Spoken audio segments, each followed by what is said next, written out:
It is the board that changed the world. A revolution in tech, Wow, it's like Christmas morning opening these things. built by the ultimate odd couple. And it started with a $600 board made by a couple of hippies in a garage. Now up for auction. Of course I'm nervous. It's worth a pretty penny if it works.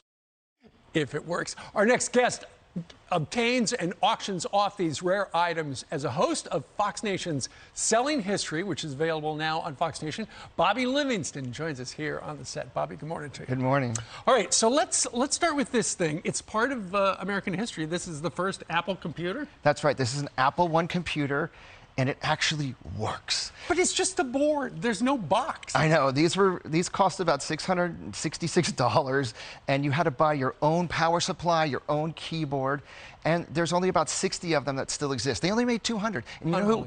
And Steve Jobs himself wrote a serial number on the back of this one, and it was made by Wozniak in the garage of Steve Jobs. The whole idea behind your series on Fox Nation is every one of these things has a story, and you tell the story. For instance, tell us about Ronald Reagan's putter and how you were able to verify that he actually used it. Well, this putter was brought onto Air Force One when Reagan was going to meet Gorbachev for the first time, the first Russian leader. And one of his aides had the golf club, and they wanted to break the tension. Yeah. They're waiting to go to meet Gorbachev, and Reagan uses this putter to golf, to relax on Air Force One. And the guy that had it, he retained it.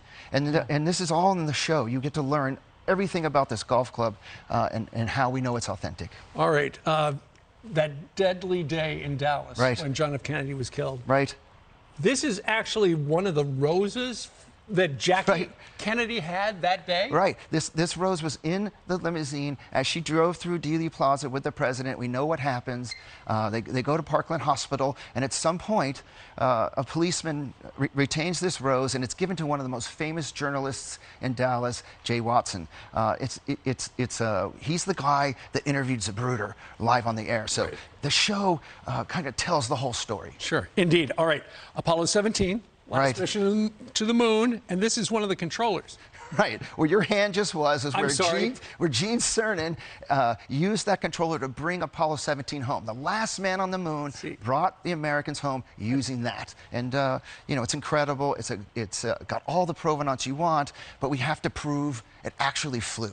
Absolutely. And here you've got the temporary parts removal tag. So this is an authentication from the federal government that this was taken off of that. That's right. That's right. And it's something you're going to have to learn about on this incredible Fox Nation show we have. All right. So check out Fox Nation, and you'll actually see the auction coming up in a couple of weeks, right? Right. The shows don't have an ending, so you have to wait to June 23rd to actually watch the auction to find out what this is going to sell for and this is going to sell for and all of it. So it's an amazing event, June 23rd in Boston.